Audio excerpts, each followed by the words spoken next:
vezes encontramos na Bíblia advertências contra qualquer tipo de associação mais intensa de crentes com descrentes.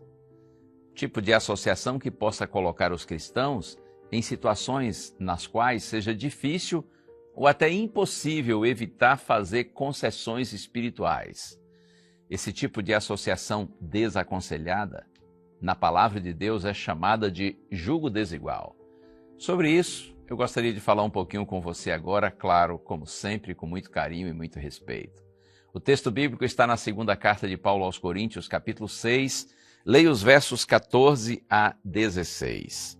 Não se ponham em julgo desigual com os descrentes, pois que sociedade pode haver entre a justiça e a iniquidade? Ou que comunhão existe entre a luz e as trevas? Que harmonia pode haver entre Cristo e o maligno? Ou que união existe entre o crente e o descrente? Que ligação há entre o santuário de Deus e os ídolos? Porque nós somos santuário do Deus vivo, como ele próprio disse: habitarei e andarei entre eles, serei o seu Deus e eles serão o meu povo. Observe que aqui Paulo faz 5 perguntas, mas são todas perguntas retóricas, porque a resposta é óbvia. As perguntas são essas: pois que sociedade pode haver entre a justiça e a iniquidade? Que comunhão existe entre a luz e as trevas? Que harmonia pode haver entre Cristo e o maligno? Ou que união existe entre o crente e o descrente? Que ligação há entre o santuário de Deus e os ídolos? A ideia é: evite uma associação mais profunda com uma pessoa que não compartilha a mesma fé que você. Por exemplo, casamento. Não é aconselhado na Bíblia que um cristão se case com um não cristão. E por que não?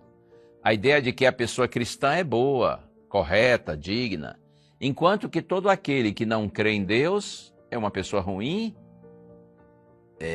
desonesta, indigna. Não, a questão não é essa. A questão é que como vão dois que têm pensamentos tão diferentes e, consequentemente, estilo de vida diferente, como eles vão conseguir viver em harmonia? Como eles serão felizes na vida conjugal? Imagine, por exemplo, quando os filhos nascem.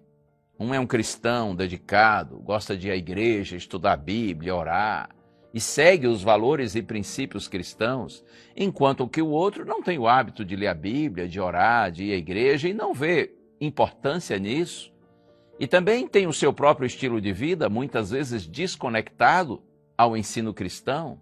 Os filhos nascem, e aí? Eles serão orientados em qual direção?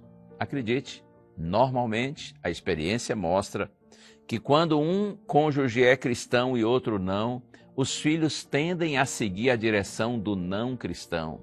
Por que isso? Porque nós já nascemos com a natureza predisposta para o pecado, uma natureza que não está inclinada para Deus, e sim para viver em oposição a Deus. Além do mais, não faltam influências nesse mundo, nessa direção ruim. Então veja, a questão do julgo desigual não é que um é bom e outro é ruim, mas é que os dois são diferentes.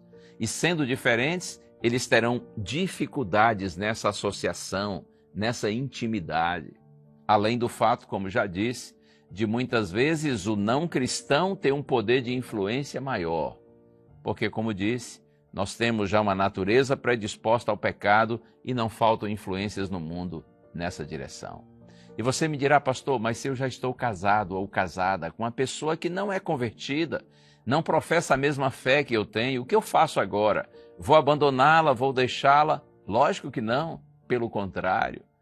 Deus quer usar você para salvar seu cônjuge ainda não convertido. O que você deve fazer, posso citar, por exemplo, o texto de 1ª Carta de Pedro, capítulo 3, versos 1 e 2, onde Pedro diz que, por exemplo, uma mulher casada com um homem não convertido, ela deve, pelo seu exemplo, pelo seu testemunho, levar esse marido à conversão.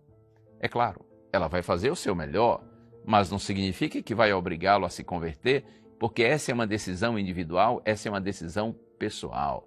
Mas pelo nosso exemplo e por palavras sábias, Deus pode nos usar para que nosso cônjuge ou qualquer pessoa da nossa família ou da nossa intimidade que ainda não professa a mesma fé que nós temos, possa também conhecer o Senhor e ser transformado pelo poder do Senhor e ter uma vida cheia de propósito, de esperança, como nós temos. Vamos orar juntos?